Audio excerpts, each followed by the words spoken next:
Mas Ganjar, Ya. kami menanyakan beberapa orang tentang sosok seorang Ganjar Pranowo. Ya, kita dengar dulu ya, apa sih kata orang kalau dengar nama Ganjar Pranowo.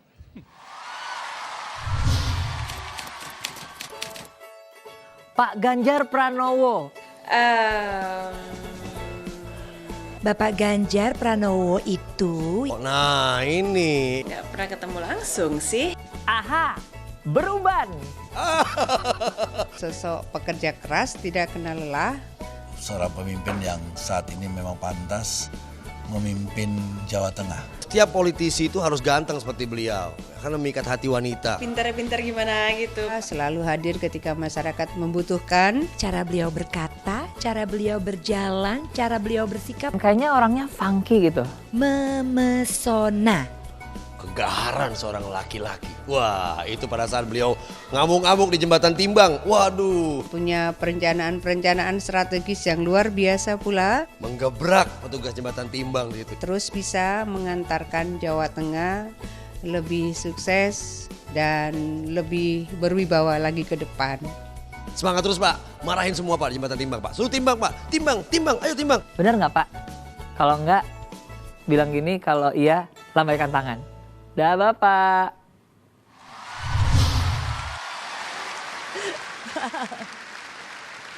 Jadi fenomenal ketika Mas Ganjar itu marah karena ada pungli. Ya, Ya jembatan kan? timbang. Ya. Jembatan Timbang. Sekarang masih ada nggak? Katanya udah ditutup ya? Oh enggak. Setelah kejadian itu memang kita restrukturisasi jembatan timbang dan ternyata posisi sumber daya manusia atau petugas yang di sana itu kurang.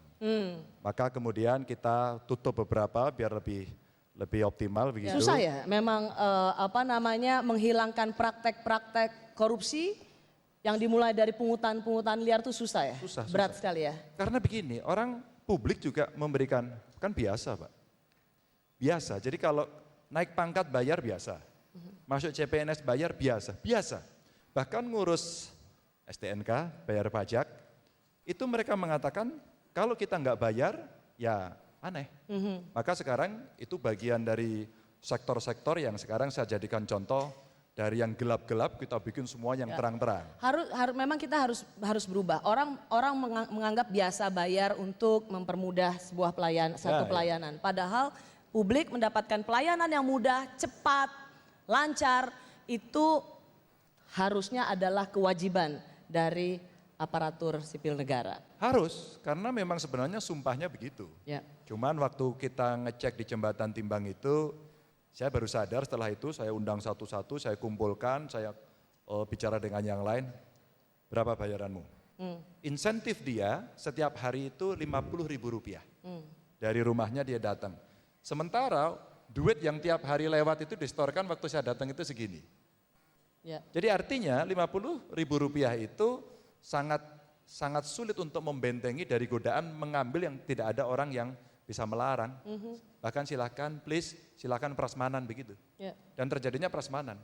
Nah itulah yang kemudian kita rubah, akhirnya saya kasih tambahan tunjangan penghasilan, tambahan penghasilan kepada Itu pegawai. efektif, menaikkan penghasilan itu salah satu atau itu cukup bisa efektif untuk Enggak, itu salah satu salah saja. satu. Karena gini, sorry Mas Ganjar, kita punya liputannya, Mas Ganjar juga sidak dan melihat di satu tempat itu ada CCTV. Tetapi CCTV untuk memberikan pengawasan supaya tidak terjadi pungli, itu juga bisa diakalin. Ketahuan sama Pak Gubernurnya. Saya ingin mengingatkan teman-teman seperti apa peristiwanya. Kamera kok. CCTV Pak? CCTV, kamera CCTV. Ngadepin nanti. Itu mah semua Pak, dari yang bawah itu Pak, itu semua kan apa itu? Ke tembok itu mah. Ke tembok. Kalau yang ini semua Pak. Ora, aku tekan sing kuwi ya. Aku tekane sing kuwi, ana ora tak go mulih wae. Ini kamera Rono ora enak ya? Oh ini kamera yang di sini ini Pak. Elah lah sampean ditekoni ora enek-enek piye. Sampean mudeng ora jane iki? Mudeng kuwi kamera apa? Kamera yang di sini Pak. Lah iki nyoroti sapa kuwi? Ini nyoroti ini Pak. Ya ora mungkin, Mas. Yang lewat-lewat sama perlu. Jadi CCTV itu adalah alat untuk mengawasi, tapi tetap aja bisa diakalin gitu ya. Yang mestinya ke arah meja ditaruh ke bawah. Iya, jadi Mbak, sebenarnya saya mau marah lagi, tapi waktu marah saya di Subah di Batang itu membuat banyak orang, Pak Gubernur, Mbak, kalau ada sesuatu yang keliru tidak perlu marah-marah, Pak. Oke, jadi waktu itu saya menahan marah ini.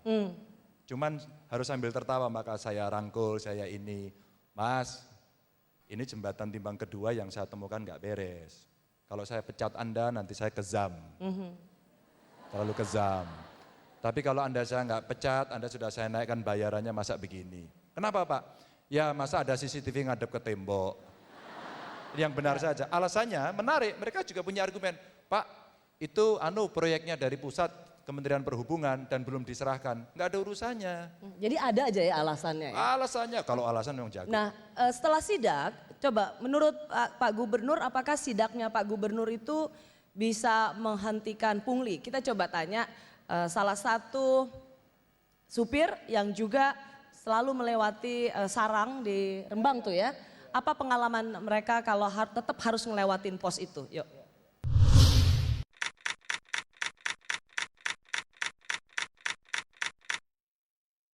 Kalau di jembatan Timbang Sarang itu masih ada mel-melan nggak Mas? Ya ada yang ngemel, ada yang beli kompen Pak. Nah, modusnya gimana biasanya Mas? Kalau ngemel biasanya sambil jalan Pak, kasih uang ke petugas itu. Kalau kompen? Kompen masuk ke dalam kantor kasih uang, bayar 60.000 kompen. Buat. Terus kalau ngemel itu biasanya modusnya gimana Mas? Ya istilahnya memperlancar Pak, biar nggak ditilang. Berapa ngasih uang? Kadang 20, tapi kan lebih enak gak ribet daripada masuk timbangan. 20.000 masih ribet kadang. Jadi 20.000 sampai 60 rata-rata. Ya, sampai masih ada loh. Masih, tidak bisa mereka. Jadi bahkan ada modus baru. Jadi kalau mau menjelang maghrib, mereka istirahat dulu, terus kemudian truknya berderet. Ketentuannya, kalau dia sampai jembatan Timbang itu ngantrinya sampai 1 kilometer, maka 1 kilometer lebih 1 senti itu dibebaskan untuk jalan. Caranya dia, modusnya juga bagus supir-supir ini. Dia berangkatnya bersama-sama, akan macet nanti. Nah yang sana disuruh jalan. Satu itu. Yang kedua, penurunannya sebenarnya cukup signifikan. Saya tidak yakin pelakunya yang menerima itu adalah dari jembatan Timbang pegawai saya, karena di sana ada banyak orang. Atau barangkali mereka sebelum masuk itu sudah di stop di pinggir jalan. Kenapa Mas Ganjar nggak yakin tuh dari ininya Mas Ganjar? Ya, petugasnya. Saya mengambil sampling di beberapa jembatan Timbang dengan saya pasang orang tanpa dia tahu. Sampai dengan hari ini. Dan kemudian CCTV-nya itu kita ganti orang semuanya. Setelah kejadian pertama di Subah itu, semua saya rotasi, kemudian kita pasang orang baru. Termasuk kita mutasikan ke tempat yang lain. Tapi seperti supir tadi menyampaikan kepada saya, masih terjadi iya. Maka sekarang saya selalu menyampaikan, tolong kalau ada terjadi sesuatu, Anda bisa potret wajahnya, kasih ke saya hari itu, saya mencatnya besok pagi. Enggak pakai babi Bu, saya pecat besok pagi. Nah ini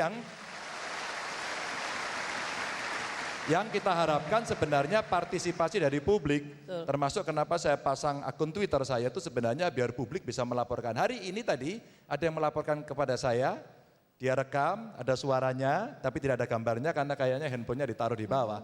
Tapi ngurusnya di kecamatan. Memang kecamatan wilayahnya Bupati Wali Kota, tapi dia bilang, kalau ini pakai kwitansi nggak Bu? Nggak ada, administrasi kantor begini nggak pakai kwitansi. Saya belum sempat tanya, tapi saya tanya di Twitter saya, itu di kecamatan mana? Harapan saya kalau itu tahu, saya bisa perintahkan pada Bupati Wali Kotanya. Nah, partisipasi inilah yang kemudian bisa membuat efek jerah agak lumayan.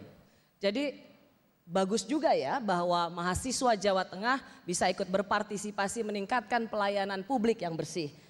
Jadi mungkin Anda bisa juga jadi detektif-detektif yang menangkap Papa minta saham.